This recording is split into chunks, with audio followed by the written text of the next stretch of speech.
মহানবীর যুগে যেমন ছিল ধর্মীয় সহাবস্থান। প্রিয় নবী সাল্লাল্লাহু আলাইহি ওয়াসাল্লাম মদিনায় হিজরতকালে সেপ্টেম্বর 6-2 খ্রি 5 ধরনের মানুষের সংশ্লেষের এক নতুন অভিজ্ঞতার মুখোমুখি হন, যথা মুহাজির, আনসার, ইহুদি, খ্রিস্টান, পৌত্তলিক।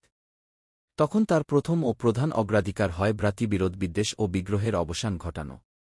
প্রিয় নবী সাল্লাল্লাহু আলাইহি ওয়াসাল্লাম এর দর্শন, সহজ করো, জটিল করো না।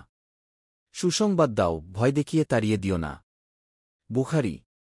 এই নীতিতে শান্তি ও আনুগত্য, আত্মসমর্পণ তথা পিস সাবমেশনের শিক্ষায় তিনি সোশ্যাল কন্ট্রাক্ট বা সামাজিক চুক্তির মতো সম্প্রীতিমূলক মদিনা সনদ প্রণয়ন করেন।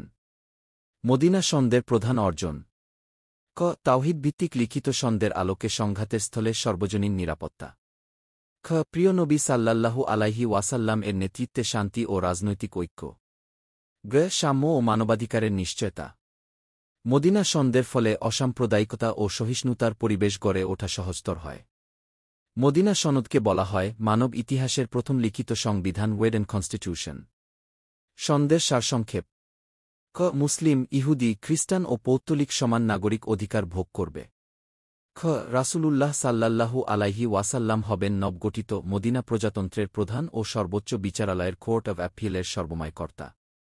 গ. সবার পরিপূর্ণ ধর্মীয় স্বাধীনতা থাকবে, এতে কোনো হস্তক্ষেপ করা যাবে না। ঘ. কোনো ব্যক্তির অপরাধের দায়ে তার সম্প্রদায়কে দায়ী করা যাবে না। ন. দুর্বল, অসহায়কে সাহায্য ও রক্ষা করতে হবে। চ. সনদ স্বাক্ষরকারী পক্ষগুলোর মধ্যে কোনো বিরোধ দেখা দিলে রাসূল সাল্লাল্লাহু আলাইহি ওয়াসাল্লাম তা আল্লাহর বিধান অনুযায়ী মীমাংসা করবেন। মদিনা সনদের মাধ্যমে রাসূলুল্লাহ সাল্লাল্লাহু আলাইহি ওয়াসাল্লাম ক্ষমতা ও শ্রেষ্ঠত্ব বৃদ্ধি পায়, ইসলামী রাষ্ট্রের ভিত্তি রচিত হয়, ধর্মীয় স্বাধীনতা ও মদিনার পুনর্গঠন সম্ভব হয়। মদিনা সনদের ধারাবাহিকতায় প্রিয় নবী সাল্লাল্লাহু আলাইহি ওয়াসাল্লাম গোত্রপ্রধান শাসিত 276টি দেশীয় রাজ্যকে একত্র করেন। মদিনাকেন্দ্রিক এ ব্যবস্থার বিস্তৃতি ছিল 1,0,1,1 লাখ বর্গমাইলেরও বেশি এলাকা। পরবর্তী সময়ে প্রিয় নবী সাল্লাল্লাহু আলাইহি ওয়াসাল্লাম সংঘাতের স্থলে শান্তি প্রতিষ্ঠার জন্যই 6-2 খ্রি. হুদাইবিয়ার সন্ধি স্বাক্ষর করেন। হুদাইবিয়ার সন্ধির ফলে মক্কা-মদিনার মধ্যে যুদ্ধবিগ্রহ স্থগিত থাকার সুবাদে প্রিয় নবী সাল্লাল্লাহু আলাইহি ওয়াসাল্লাম ইসলাম প্রচারে কূটনৈতিক তৎপরতা শুরু করেন। ফলে প্রিয় নবী সাল্লাল্লাহু আলাইহি ওয়াসাল্লাম এর জীবদ্দশায় ইসলাম আন্তর্জাতিক রূপ পরিগ্রহ করে, যার ভিত্তি হল উম্মাহ, অভিন্ন জাতীয়তাবোধ ও অখণ্ডতা; উখওয়াত, বিশ্বজনীন ইসলামী ভ্রাতৃত্ব; তাবলিগ, ধর্মীয় প্রচার; ও খিদমতে খালক, সৃষ্টির সেবা সংরক্ষণ। এই চেতনাবোধের সার্থকতায় প্রিয় নবী সাল্লাল্লাহু আলাইহি ওয়াসাল্লাম পত্রাবলী, অনন্য কিংবদন্তি ও প্রিয় নবী সাল্লাল্লাহু আলাইহি ওয়াসাল্লাম এর চলন্ত জীবন্ত মুজিজা। মিসরীয় গবেষক হামিদুল্লাহর মতে, প্রিয় নবী সাল্লাল্লাহু আলাইহি ওয়াসাল্লাম যাদের কাছে পত্র পাঠিয়েছিলেন তাদের সংখ্যা 2.5 কম নয়।